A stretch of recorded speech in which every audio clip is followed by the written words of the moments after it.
The telegram in Clara Bennett's trembling hand read like a death sentence. Thomas McKenna deceased.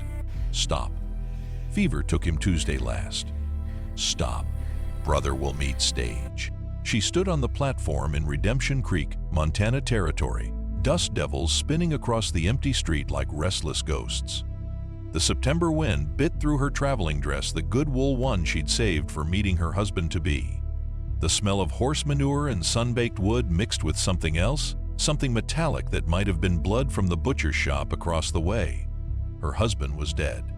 The man whose letters had promised her safety, a home, a future far from the Boston boarding house where she'd scrubbed floors until her hands cracked and bled. Dead before she'd even seen his face. Miss Bennett. The voice came from behind her, low and rough as gravel under wagon wheels. Clara turned, and her breath caught in her throat.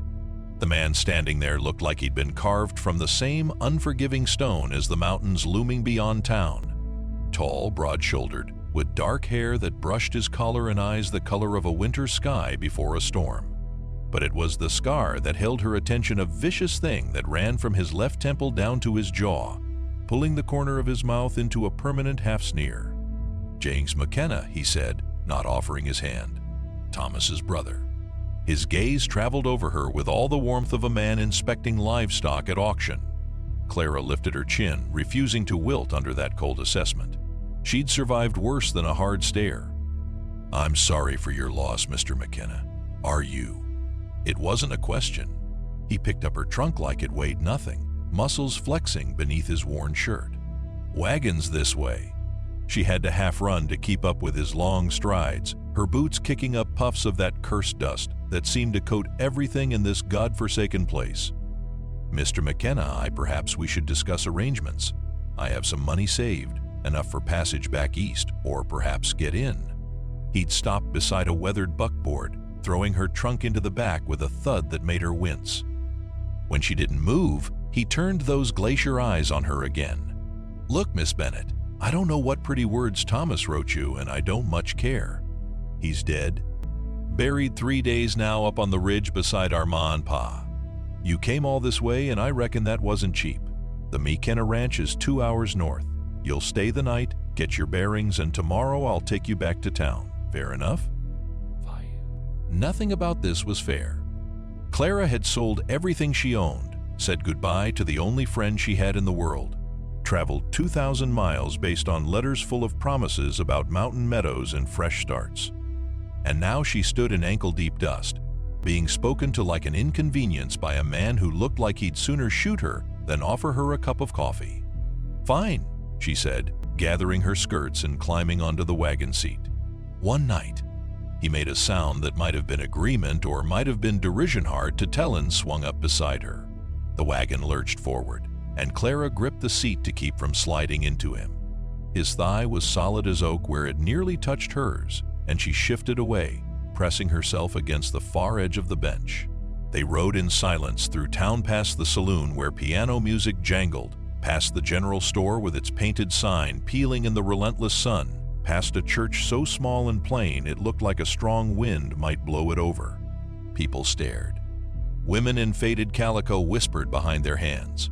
A man in a sheriff's badge watched them pass with narrowed eyes. They know, Clara said quietly. About Thomas, about me. Small town, everyone knows everything. James kept his eyes on the rutted road ahead. By sundown, they'll have decided you're either an angel of mercy or a gold-digging harlot who killed him with her very presence. Heat flooded Clara's cheeks. That's the truth. Facts don't matter much out here, Miss Bennett. Only what folks decide to believe. The town fell away behind them, replaced by endless rolling grassland that shifted from gold to amber in the afternoon light. Mountains rose in the distance, their peaks already dusted with early snow. The land was beautiful in a harsh, unforgiving way, like James McKenna himself. Thomas never mentioned he had a brother, Clara ventured after a long silence. James's jaw tightened. I reckon there's a lot Thomas didn't mention. Were you close? Once. The single word held a lifetime of complicated history. Then, after a pause, he was younger than me by 3 years, always was the charming one, the one folks took to. Could talk a snake out of its skin, that boy. And you? His laugh was bitter as alkali water. "I'm the one who keeps the ranch running while pretty boys write poetry to mail-order brides." The cruelty in his words stung, but Clara heard something else beneath it: grief, raw and unprocessed. This hard man had loved his brother, whatever their differences. She knew about loving difficult people, about the complicated tangle of duty and resentment and fierce loyalty that family could be. "The fever," she said. "Was it quick?" "Quick enough. He was sick Friday, dead by Monday." James's hands tightened on the reins, knuckles going white. "Nothing the doc could do." "I'm sorry. Stop saying that." His voice cracked like a whip. "You didn't know him. You don't get to mourn him." They rode the rest of the way in tense silence, the only sounds the creak of the wagon, the jingle of harness, and the endless whisper of wind through the grass. The sun was sinking toward the mountains when they finally topped a rise, and Clara saw the ranch spread out in the valley below. It was bigger than she'd expected: a sturdy log house with a covered porch, a barn that looked newly built, corrals holding a dozen horses, and outbuildings she couldn't identify. Smoke rose from the chimney, and as they drew closer, she saw someone moving around outside. James pulled the wagon to a stop in front of the house. Before Clara could climb down, the door banged open and an older woman emerged, wiping her hands on her apron. She had steel-gray hair pulled back in a severe bun and sharp dark eyes that missed nothing. "So this is her," the woman said, looking Clara up and down. "The bride who came too late." "Mrs. Kowalski," James said, climbing down and reaching for Clara's trunk. "This is Miss Bennett. She'll be staying the night." "Just the night?" Mrs. Kowalski raised an eyebrow. "That hardly seems just the night," James repeated, his tone brooking no argument. Clara climbed down on shaking legs, smoothing her travel-worn skirts. Mrs. Kowalski's expression softened fractionally, and she gestured toward the door. "Come on then, girl. You look like you're about to fall over. There's stew on the stove and a room already made up. James, bring her things inside." The house was warm and smelled of wood smoke and cooking meat, such a contrast to the harsh wind outside that Clara nearly wept with relief. Mrs. Kowalski ushered her into a kitchen with a large table and a stove that radiated blessed heat. "Sit," the older woman commanded, ladling stew into a bowl. "Eat, we'll talk after." Clara sat, too exhausted to argue, and picked up her spoon. The stew was rich and savory, and she realized she hadn't eaten since early that morning. She was on her second bowl when James came in, his boots heavy on the wooden floor. "I'll be in the barn if you need me," he said to Mrs. Kowalski, not looking at Clara. "You'll eat first," Mrs. Kowalski said firmly. "Sit down, James McKenna. The horses can wait 5 minutes." Something flickered across his scarred face: surprise, maybe, or reluctant amusement, and he pulled out a chair across from Clara, putting as much distance between them as the table allowed. They ate in uncomfortable silence, punctuated only by the scrape of spoons and the pop of wood in the stove. Clara kept her eyes on her bowl, acutely aware of James's presence, the way he filled the room with barely contained energy, like a wolf that might bolt at any moment. "Thomas's room is ready," Mrs. Kowalski said finally, breaking the tension. "I changed the linens this morning." Clara's spoon clattered against her bowl. "Thomas's room? I couldn't possibly. It's the only spare room," James said flatly. "I'll sleep in the barn." "You'll do no such thing," Mrs. Kowalski snapped. "Your back can't take another night on hay bales, and you know it. Miss Bennett will have Thomas's room. You'll keep your own, and that's the end of it." The look James shot the housekeeper could have frozen hellfire, but he didn't argue. He stood abruptly, his chair scraping against the floor. "I've got work to do." He was gone before either woman could respond, the door slamming behind him hard enough to rattle the windows. Clara flinched at the sound. "Don't mind him," Mrs. Kowalski said, gathering up the empty bowls. "He's taking Thomas's death hard. They weren't always on the best terms, and that makes the grieving harder, I reckon." "What happened between them?" Mrs. Kowalski's mouth thinned into a hard line. "That's not my story to tell, girl. Come on, I'll show you to your room. You look dead on your feet." She was right. Now that Clara had eaten, the exhaustion crashed over her like a wave. She followed Mrs. Kowalski up a narrow staircase to a small room with whitewashed walls and a window overlooking the valley. A double bed dominated the space, covered in a quilt that looked handmade. On the dresser sat a daguerreotype in a simple frame, a young man with laughing eyes and an easy smile. Thomas McKenna, the man she'd traveled 2,000 miles to marry. He looked nothing like his brother. "I'll leave you to settle in," Mrs. Kowalski said from the doorway. "Privy's out back, water pumps in the kitchen. If you need anything in the night, my room's at the end of the hall." "Thank you," Clara managed, "for your kindness." The older woman's expression softened. "You've had a hell of a day, pardon my language. Get some rest. Tomorrow will bring its own troubles." She closed the door gently, and Clara was alone. She sat on the edge of the bed, Thomas's bed, and finally let herself cry. Silent tears that tracked through the dust on her cheeks. Tears for the life she'd left behind and the life that would never be. Tears for a man she'd never met and the future that had died with him. Through the window she could see the barn, and in the square of lamplight, spilling from its open door, the silhouette of a tall man working late into the night. James McKenna. Tomorrow she would leave this place, return to town, figure out what came next. But tonight, in this room that still smelled faintly of the man who should have been her husband, Clara admitted a terrible truth to herself. The wrong brother had survived. And God help her, she couldn't stop wondering what that meant. Clara woke to the smell of smoke and the sound of shouting. For a disoriented moment, she thought she was back in Boston, back in the boarding house during the fire 2 years ago that had taken Mrs. Henley's life and left Clara with nothing but the clothes on her back. But then she opened her eyes to unfamiliar whitewashed walls and remembered Montana, Thomas, the scarred brother who looked at her like she was a problem to be solved. The shouting came again, closer now, and she recognized James's voice, sharp with command. She stumbled to the window and looked out into the pre-dawn gray. The barn was on fire. Not the whole structure, just one corner where flames licked up the wooden siding, sending sparks spiraling into the sky. James and 2 other men she hadn't seen yesterday were hauling buckets from the pump, throwing water against the blaze while horses screamed in terror from inside. Clara didn't think. She grabbed her shawl, ran down the stairs in her nightdress, and burst out into the cold morning air. The acrid smell of burning wood filled her lungs, and she could feel the heat from 20 yards away. "The horses!" she shouted, running toward the barn. "Someone needs to get the horses out. Get back in the house."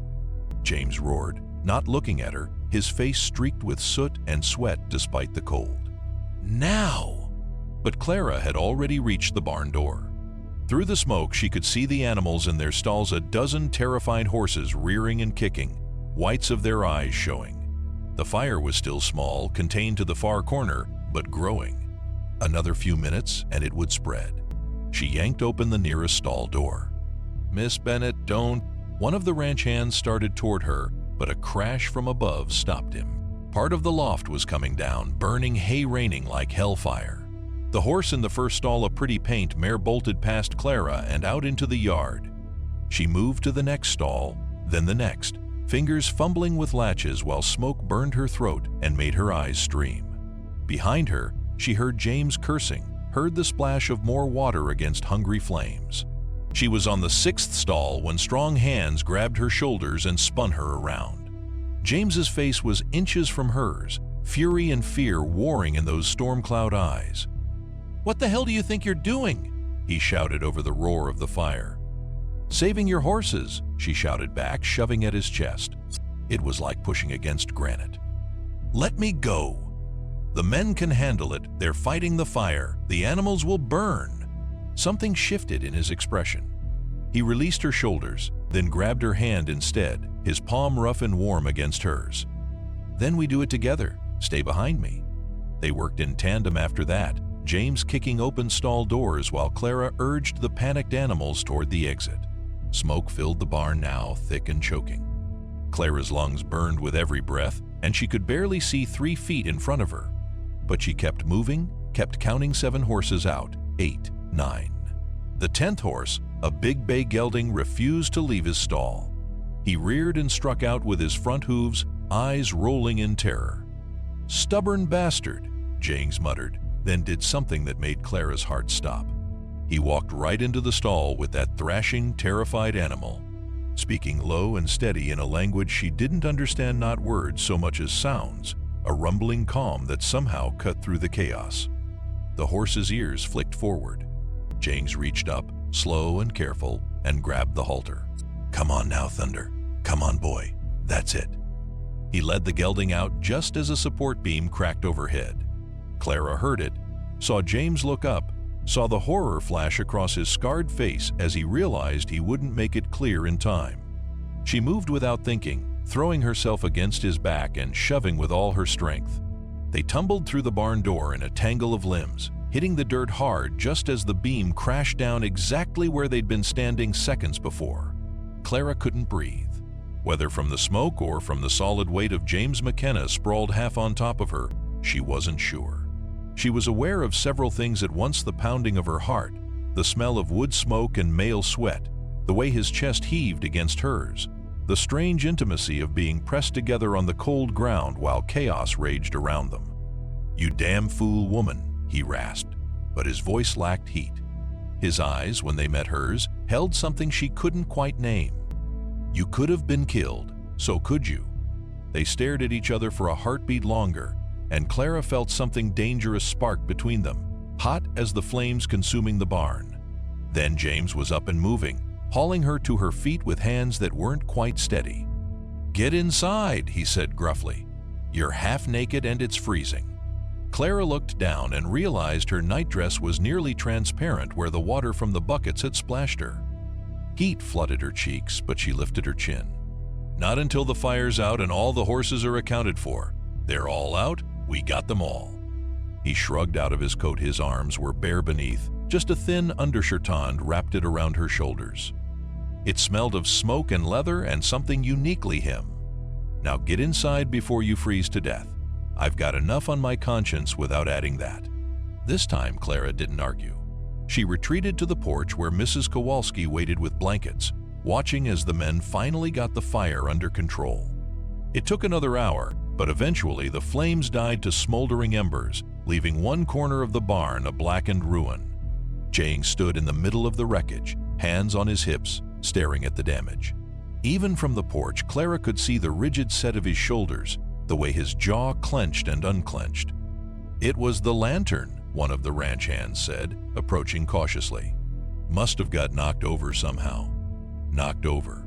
James's voice was flat, dangerous. "Or kicked over. Where's Garrett?" "Haven't seen him since last night, boss. His bedroll's gone from the bunkhouse." James spat a curse that would have made a sailor blush. "He set this fire. That son of a bitch set my barn on fire and ran. Why would he do that?" Clara asked, stepping off the porch despite Mrs. Kowalski's restraining hand on her arm. All three men turned to look at her like they'd forgotten she was there. James's expression was unreadable, but the other two ranch hands, one grizzled and old, one barely out of boyhood, exchanged uncomfortable glances. "Go on back to the bunkhouse," James told them. "See to the horses, make sure none of them are injured. We'll rebuild the corner once we know what we're dealing with."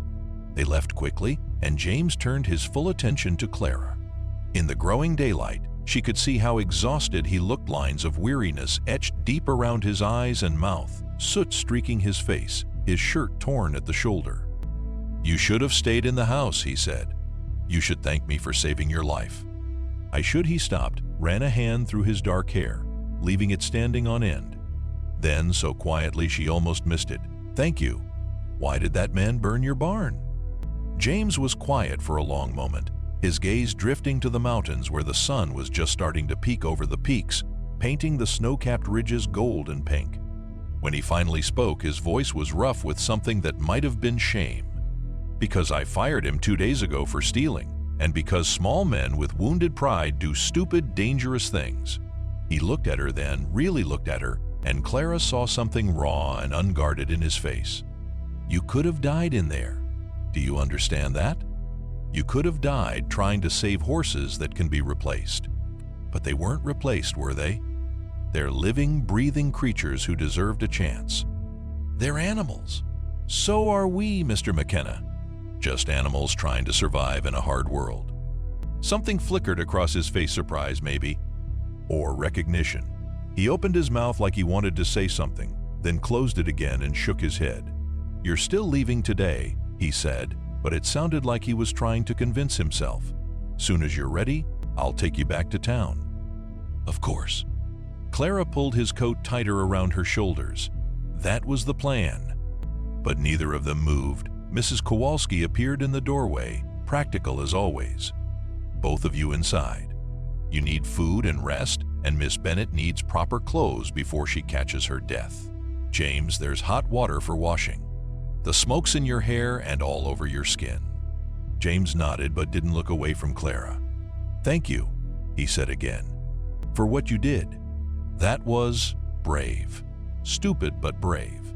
I've been called worse things," Clara said lightly, though her heart was hammering in her chest. She went inside but paused at the door to look back. James stood in the yard, surrounded by smoke and ash, staring at the damaged barn like it held answers to questions he didn't know how to ask. In the golden light of dawn, with his shoulders slumped and his guard finally down, he looked lost. Clara's chest tightened with an emotion she had no business feeling.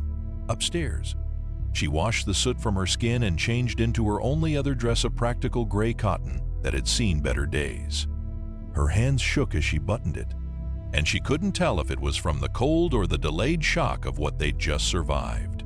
Through the window, she watched the ranch hands leading the horses one by one into the corral, checking them for injuries, all accounted for. All safe because she and James had acted, because they'd worked together like they'd been doing it for years instead of hours. A knock at the door startled her. "Breakfast is ready," Mrs. Kowalski called, "and we need to talk, you and I." Clara found the older woman in the kitchen, stirring a pot of porridge with more force than necessary. 2 bowls sat on the table, steam rising from them. "Sit," Mrs. Kowalski commanded. Clara sat. "I've been with this family for 15 years, Mrs. Kowalski began without preamble. "Came on when the boy's mother died, stayed because someone needed to keep them from killing each other or themselves. I loved Thomas like he was my own, God rest him. But that boy had a gift for seeing only what he wanted to see." Clara's spoon paused halfway to her mouth. "I don't understand. Thomas painted you a pretty picture in his letters, didn't he? Told you about the ranch, the mountains, the life you'd have here. But he left things out. Important things." "Like what?" Mrs. Kowalski sat down heavily, her lined face grave. "Like the fact that this ranch is barely breaking even. Like the debts their father left when he died 5 years back.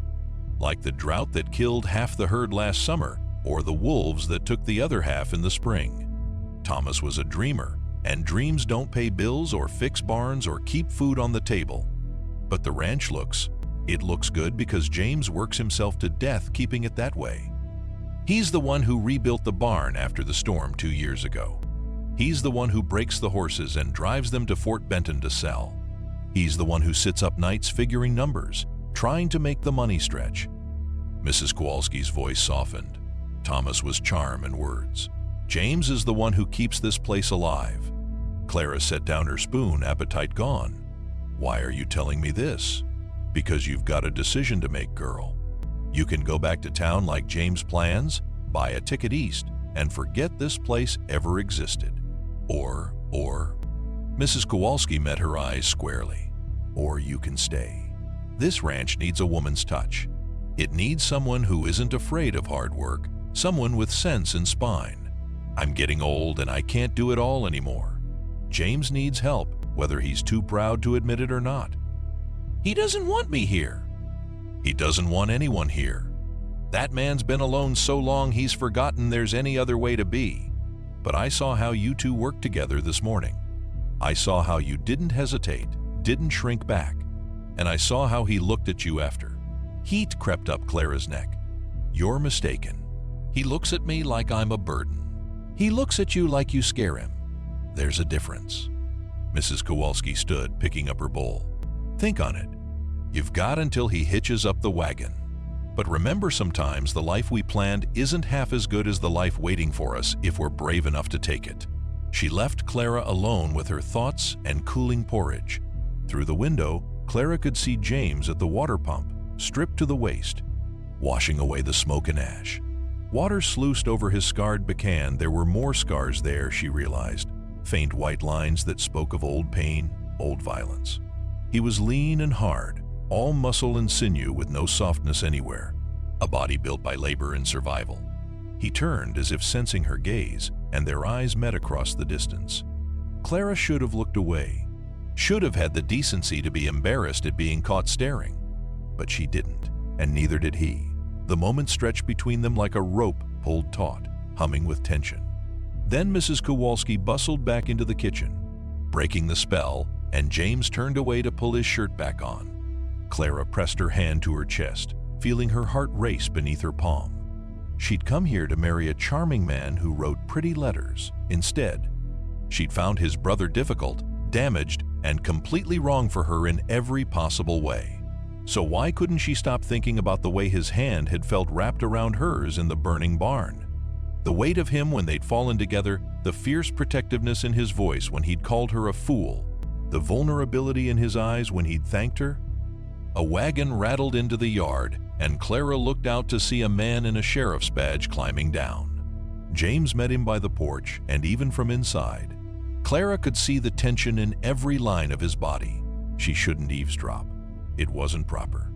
She moved closer to the window anyway. "Looks like arson to me," the sheriff was saying. "You got any enemies, McKenna? Besides half the town?" James's laugh was bitter. "Take your pick, Sheriff. I heard you fired Pete Garrett 2 days ago. Man's a thief. Man's also got a big mouth and a mean streak. He was at the saloon last night, telling anyone who'd listen how you wronged him, how the ranch should have been his brother's and not yours." The sheriff spat tobacco juice into the dust. How Thomas's bride arrived to find she'd married into a family of bastards. Clara's breath caught. Is that what people were saying? James's voice went cold as January ice. "My brother's been dead less than a week, and folks are already spreading poison. Sounds about right for Redemption Creek. I'm just telling you what I heard. There's talk, McKenna. About the fire, about the woman." About the sheriff hesitated. About how convenient it was, Thomas dying right before his bride arrived. The silence that followed was so complete Clara could hear her own heartbeat. "What exactly are you suggesting, Sheriff?" James's words were quiet, dangerous. "I'm not suggesting anything, but you know how it looks. Thomas was healthy as a horse until..." James moved so fast Clara barely saw it. One moment he was standing still. The next he had the sheriff by the shirt front, slamming him back against the wagon. "My brother died of fever," he snarled. Doc Pierce confirmed it. "If you're implying I had anything to do with his death, say it plain so I know whether to punch you or shoot you." "James." Mrs. Kowalski rushed out onto the porch. "Let him go." For a terrible moment, Clara thought he wouldn't. Then James released the sheriff with a shove and stepped back, hands clenched into fists. The sheriff straightened his shirt, his face red. "You just assaulted a lawman, McKenna. You just accused me of murdering my brother. I'd say we're even. This isn't over." "It is as far as I'm concerned. You want to investigate the fire? Fine. Start with Pete Garrett. Otherwise, get off my land." The sheriff climbed back into his wagon, but he paused before driving away. "That woman staying here isn't going to help the rumors any. People are talking. Might be best if she moved to town, stayed at the boarding house until you can sort out what to do with her." "What to do with her?" James's laugh was sharp enough to draw blood. "She's not a stray dog, Sheriff. She's a woman who traveled 2,000 miles based on promises my brother made, and she'll stay or go as she damn well pleases." He stalked toward the house without waiting for a response, taking the porch steps 2 at a time. Clara barely had time to step back from the window before he burst through the door. He stopped short when he saw her standing there. She knew he could tell she'd heard everything, the accusations, the rumors, the barely contained violence in his response. "I'll hitch up the wagon," he said roughly. "Give you 10 minutes to gather your things. Mr. McKenna, don't." He held up a hand. "Just don't. You heard what he said. You know what people are thinking. The longer you stay here, the worse it'll get. For both of us." He was right. Clara knew he was right. The smart thing, the safe thing, would be to leave. To put distance between herself and this hard man with his scarred face and his damaged barn and his grief that he wore like armor. But when had Clara Bennett ever done the smart thing? "What if I don't want to go?" she heard herself say. James froze. What? What if I want to stay? At least for a while longer. Mrs. Kowalski could use the help, and I. She faltered, searching for the right words. I have nowhere else to go. No money for a ticket east. No job waiting for me. Thomas promised me a home, and I know that's not your responsibility, but you can't stay here. James's voice was strained. It wouldn't be proper. People already think I don't care what people think.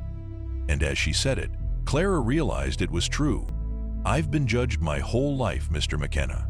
For being an orphan, for being poor, for accepting a proposal from a man I'd never met. One more scandal won't kill me. It might kill me. The words were so quiet she almost missed them. She looked up and found him staring at her with something like desperation in his storm cloud eyes. Why? She whispered. He closed the distance between them in 2 strides, and suddenly he was too close. Close enough that she could see the flecks of silver in his eyes, could smell the soap he'd used to wash away the smoke. Because you're trouble, he said hoarsely. Because you ran into a burning barn without thinking twice.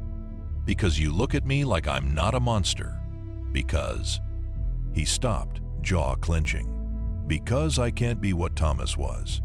I can't write pretty words or make promises about a future I'm not sure I can deliver. All I've got is work and debt, and a ranch that's barely holding together. That's not enough for anyone. Maybe I don't need pretty words, Clara said, her voice steadier than she felt. Maybe I just need the truth. James laughed, but there was no humor in it. The truth? The truth is my brother was the good one, the one people loved, and I'm the bastard who survived. That's the truth, Miss Bennett.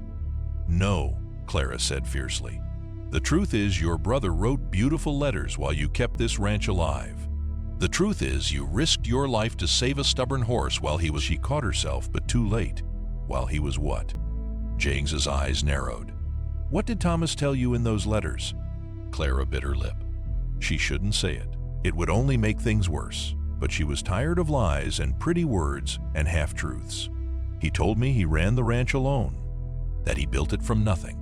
That he was the one who... She stopped, seeing the pain flash across James's scarred face. I'm sorry. I shouldn't have no. James's voice was hollow. You should know what kind of man you almost married. Thomas was good at taking credit for other people's work. Always was. He turned away, and Clara saw his shoulders rise and fall with a deep breath. I'll hitch up the wagon, he said again. You should go. Before thunder cracked overhead so loud and sudden that Clara jumped. Through the window, she saw dark clouds rolling over the mountains, moving fast. Storm's coming, Mrs. Kowalski announced, appearing in the doorway. Big one by the looks of it. Nobody's going anywhere today. James's jaw clenched. I can drive in rain. Not in this, you can't. Look at that sky, boy. That's a Montana storm, the kind that drops a foot of snow in an afternoon. You try to drive through that, you'll both end up dead in a ditch. As if to prove her point, the first fat drops of rain began to fall, quickly turning to sleet that clattered against the windows like thrown pebbles. James stood rigid, staring out at the storm as it rolled toward them with inexorable force. Looks like you're stuck with me a while longer, Mr. McKenna, Clara said softly. He didn't answer. But when he finally turned to look at her, Clara saw something in his eyes that made her breath catch something dangerous and desperate and entirely too complicated for a man who'd just lost his brother and a woman who'd arrived too late to become a bride. The storm hit like a hammer, and Clara couldn't shake the feeling that it was only the beginning of what was coming. The snow fell for 3 days. Clara had never seen anything like it, great white curtains of it that turned the world beyond the windows into a featureless void. The wind howled around the house like a living thing, rattling the shutters and finding every crack in the walls to send icy fingers through.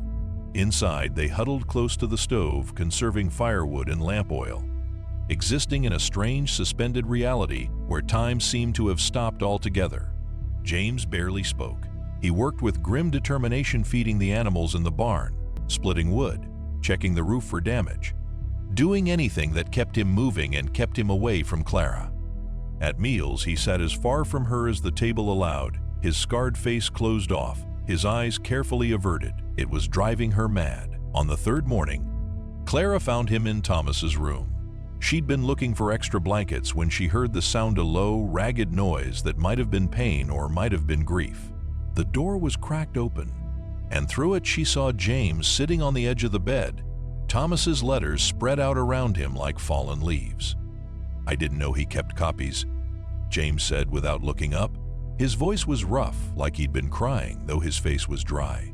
"Found them in his desk drawer when I was going through his things." Clara should have left, should have given him privacy. Instead, she stepped into the room and closed the door softly behind her. "Mr. McKenna James."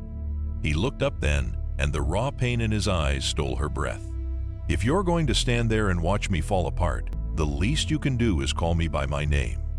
"James," she whispered, moving closer. "I'm sorry. I didn't mean to intrude.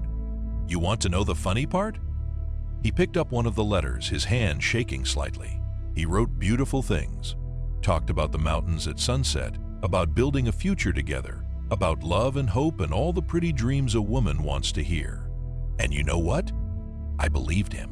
I actually thought maybe Thomas had finally grown up, finally found something real. Maybe he had. James's laugh was bitter. "He wrote to you about the ranch he'd built from nothing. Want to know the truth? Our father built this ranch. Broke his back and his spirit doing it, trying to make something out of this hard land. He died owing more than the place was worth, and I've spent 5 years clawing my way out of that debt." He crushed the letter in his fist. Thomas helped when it suited him, when there was glory in it or when it made him look good. But the day-to-day grind, the brutal, endless work of keeping this place alive, that was beneath him. Clara sat down beside him on the bed, close enough that their shoulders almost touched. "Why didn't you tell him no when he wanted to send for a bride?" "Because I'm a fool." James dropped the crumpled letter, scrubbing his hands over his face. "Because he was my little brother and I wanted him to be happy. Because I thought maybe having a wife, having you, would finally make him settle down, take responsibility." His voice cracked. "Because I loved him even when I hated him." "That's not foolish," Clara said softly. "That's family." "Family?" James turned to look at her, and she saw something dangerous kindle in his storm cloud eyes. "You want to know about family, Clara? I'll tell you. Thomas and I fought the night before he got sick. Screamed at each other for hours about money, about the ranch, about responsibilities he kept dodging. I told him he was selfish. Told him he had no business bringing a wife here when he couldn't even take care of himself. Told him." He stopped, his jaw clenching so hard she could see the muscle jump beneath his skin. "Told him what?" Clara prompted gently. "Told him I wished he'd never written those letters. That I wished." James's voice dropped to barely a whisper. "That I wished you'd never come." The confession hung between them like smoke. Clara felt her chest tighten, felt the sharp sting of tears she refused to let fall. "And now?" she asked. "Do you still wish that?" James looked at her for a long moment, and Clara saw the war happening behind his eyes, duty against desire, grief against something that looked dangerously like hope. "No," he said finally, the word rough as gravel. "God help me, no." The air between them felt charged, electric, like the moment before lightning strikes. Clara was acutely aware of how close they were, of the way his leg pressed against hers through layers of fabric, of the heat radiating from his body in the cold room. "The things Thomas wrote to you," James said, his voice low and strained. "The promises he made. I can't give you those things. I can't be charming or romantic or easy. I'm rough and I'm difficult and I've got a temper that scares most people. I've got scars inside and out. And this ranch takes everything I have just to keep it running. That's all I can offer. What if that's enough?" Clara heard herself say. "What if I don't need easy? What if I need?" She stopped, the words catching in her throat. But James was looking at her with such intensity that she couldn't look away, couldn't retreat into safe silence. "What if I need real?" she finished in a whisper. James made a sound that might have been pain or might have been surrender. His hand came up to cup her face, his palm rough against her cheek. his thumb brushing across her lips with a gentleness that contradicted everything else about him. "You don't know what you're saying," he said hoarsely. "You don't know me. Not really. Then let me know you." Clara turned her face into his palm, her eyes never leaving his. "Let me see the man my husband's brother really is." Clara, whatever he was going to say died as she leaned forward and pressed her lips to his. For a heartbeat, he froze. Then he was kissing her back, his hand sliding into her hair, his other arm wrapping around her waist and pulling her closer. It wasn't gentle or practiced or anything like the romantic kisses described in novels. It was desperate and hungry and raw. Two people who'd been alone too long. Two people who'd found something unexpected in each other. Two people who were probably making the biggest mistake of their lives and didn't care. When they finally broke apart, both breathing hard, James rested his forehead against hers. "This is wrong," he said, but his arms didn't release her. "You came here to marry my brother. Your brother is dead." Clara's voice was steady despite the way her heart hammered. "And I'm alive, and so are you, and I'm tired of pretending I don't feel this. People will talk. They already are. Let them talk. The ranch is barely surviving, then we'll make it survive together." James pulled back to look at her, his scarred face a mixture of hope and fear. "You don't know what you're signing up for. Winters here are brutal. The work never ends. There are no guarantees. Clara, I could lose this place tomorrow. She kissed him again, softer this time, silencing his protests. When she pulled away, she saw something shift in his expression, the last of his defenses crumbling. "I didn't come here for guarantees," she said. "I came here for a new life. Maybe it's not the life I planned, but..." She smiled, a real smile that felt like sunshine after days of storm. "Maybe it's better." James's laugh was shaky. "Woman, you're either the bravest person I've ever met or the craziest. Can't I be both?" He kissed her then, long and thorough, pouring all the words he couldn't say into the touch of his lips, the press of his hands. When they finally broke apart, his eyes were bright with something that might have been tears. "If we do this," he said, "if you stay, we do it right, proper. I'll marry you, Clara Bennett, if you'll have me. Not because you need a home or because you traveled all this way, but because..." He stopped, swallowing hard. "Because in 3 days, you've made me feel less alone than I felt in 5 years. Clara's breath caught. "Is that a proposal, James McKenna?" "It's a terrible one, I know. No pretty words, no poetry, just yes." He blinked. "Yes, yes, I'll marry you. Yes, I'll stay. Yes to all of it." She cupped his scarred face in both her hands. "On one condition." Wariness crept into his expression. "What condition?" "No more secrets. No more carrying everything alone. We're partners, James, in everything. The work, the worry, the hope, all of it. Can you do that?" For a long moment, he just looked at her. Then, slowly, he nodded. "I can try. That's all I'm asking." A commotion from downstairs interrupted the missus. Kowalski's voice raised in surprise, then the sound of boots stomping snow from the floor. James was on his feet instantly, his hand going to the pistol he always wore at his hip. "Stay here," he ordered, but Clara was already following him down the stairs. In the kitchen, 3 men stood dripping melted snow onto the floor. One of them was the sheriff. The other 2 were ranch hands Clara recognized from the neighboring spread. "McKenna," the sheriff said grimly, "we need to talk." James's body went rigid. "Talk about what?" "Found Pete Garrett this morning. Frozen to death about 2 miles from here. Looks like he got caught in the storm trying to make it to town." The sheriff's gaze flicked to Clara, then back to James. "He had a bag full of your tools, some silver candlesticks that Mrs. Kowalski here reported missing last month, and a letter." "What kind of letter?" The sheriff pulled a folded paper from his coat. "One he wrote but never sent, a confession of sorts. Says he set the fire because you fired him for stealing. Says he was planning to rob the house while you were fighting the flames, but the woman..." He nodded at Clara. "Spooked his plans when she ran into the barn." James's hand fell away from his pistol. "So you came to tell me I was right?" "I came to apologize." The words clearly cost the sheriff. "I said things the other day, implied things that were out of line. You've had enough grief without me adding to it." James nodded stiffly. Apology accepted. There's more. The sheriff glanced at Mrs. Kowalski, who'd gone very still. Garrett's letter also talks about Thomas. Says Thomas knew about the stealing, was in on it even. Says they had a deal. Garrett would take things piece by piece, sell them in Fort Benton, and split the profits with Thomas. The silence that followed was absolute. Clara saw the pain flash across James's face, raw and immediate, before he locked it down behind his usual stoic mask. But she knew. She understood what this revelation cost him: the final destruction of whatever illusions he'd held about his brother. "I see," James said flatly. "Anything else?" "Just," the sheriff cleared his throat, "just that I'm sorry. For your loss, for the accusations, for all of it. You're a good man, McKenna, even if the town doesn't always see it." After the sheriff and his men left, James stood at the window, staring out at the endless white. Clara came up beside him, slipping her hand into his. He gripped it like a lifeline. "He was stealing from us," James said quietly. "From his own family. To pay for what? More whiskey? More nights at the saloon? You don't know that. The letter could have been, it's true." Mrs. Kowalski spoke from the doorway, her voice heavy with old secrets. "I knew about the missing things. I confronted Thomas about it a month ago.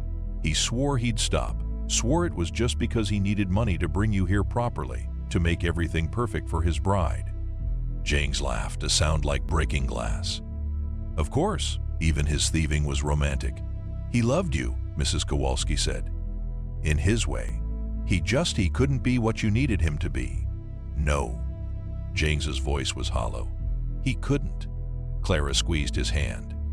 "But you're what I need. Right now, that's all that matters." He turned to look at her, and she saw the moment he made a choice to let the past be past, to let his brother's flaws and failures rest with him in the frozen ground, to choose forward instead of backward. "Marry me tomorrow," he said suddenly. "The storm's breaking, we'll ride into town, find the preacher, do it right and proper before anyone can say otherwise." "Tomorrow?" Clara's heart leapt. "That's too fast, too soon?"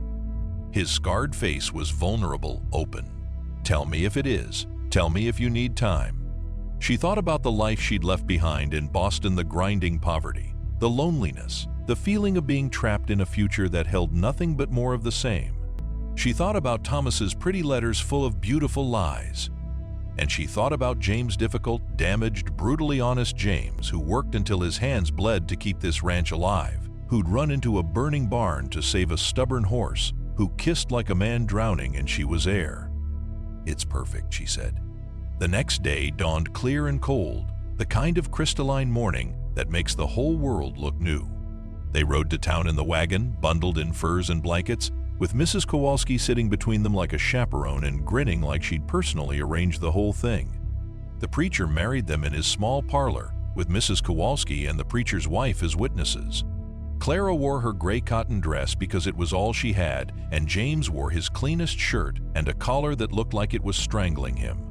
His hands shook when he slipped the simple gold band onto her finger, his mother's ring. Mrs. Kowalski whispered, "Kept all these years." "I, James McKenna, take you, Clara Bennett, to be my lawfully wedded wife," he said, his voice rough with emotion. "To have and to hold from this day forward, for better or worse, for richer or poorer, in sickness and in health, to love and to cherish, till death do us part." When it was Clara's turn, she looked into his storm-cloud eyes and spoke the words that bound her life to his. And when the preacher told James he could kiss his bride, he did, gentle and reverent and full of promise. They emerged from the preacher's house to find half the town staring.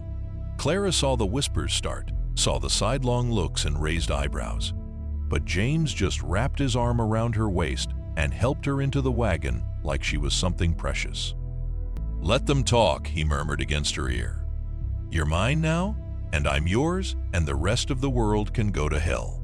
Clara laughed, giddy with joy and terror and the sheer improbability of it all. "That's not very romantic, husband. Good thing you didn't marry me for romance." "No," she agreed, leaning into his warmth as he drove them home through the snow. "I married you for something better." "What's that?"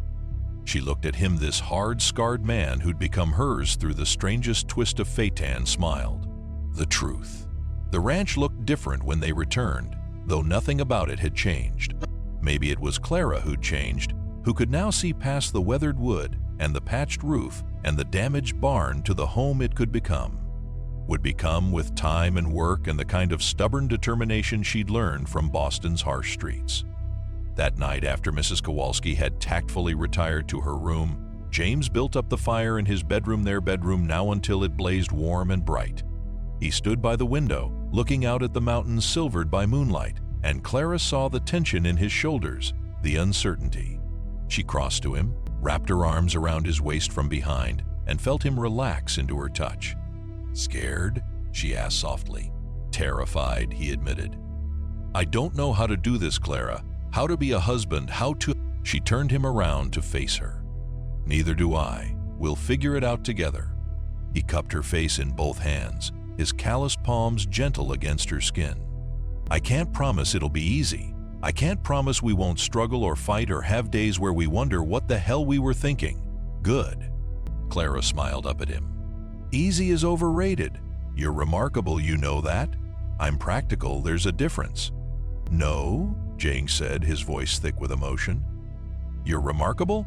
You're brave and strong, and you ran into a burning barn without thinking twice, and you married a man you barely know because he's real," Clara finished.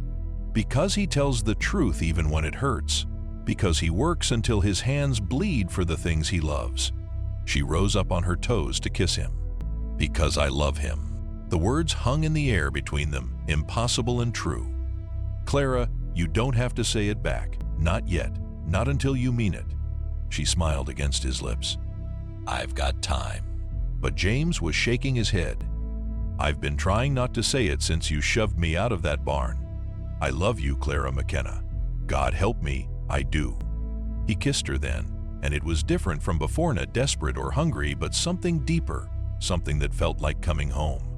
They came together in the firelight, two damaged people finding wholeness in each other, two souls who'd taken the long way round to where they were always meant to be. Later, lying in the darkness with James's arm wrapped around her waist and his breath warm against her neck, Clara thought about the journey that had brought her here. The pretty letters from a charming man, the long train ride full of dreams and hope, the telegram that had shattered everything. If Thomas had lived, she would have married him, would have spent her life with a man who wrote beautiful words but couldn't back them up with action, who charmed everyone but loved no one quite enough. Instead, she'd found James. Difficult, honest, broken James who'd lost his brother and gained a wife in the span of a week. Who worked like a man possessed and loved like it might kill him. Who'd given her the truth when pretty lies would have been easier. "What are you thinking?" James murmured sleepily. Clara snuggled closer to his warmth. "That I married the wrong brother." She felt him tense, then relax when she continued. "And found exactly the right man." His arm tightened around her. "You sure about that?" "I've never been more sure of anything." Outside, the wind whispered through the pines, and snow began to fall again, soft and gentle this time, blanketing the world in white. Inside, two people who'd been alone too long held each other close and dreamed of the future they'd build together. It wouldn't be easy. Clara knew that. There would be hard winters and lean years, gossip and judgment, setbacks and struggles. But they'd face it all together, she and this scarred, beautiful man who'd taught her that sometimes the wrong choice leads you exactly where you need to be.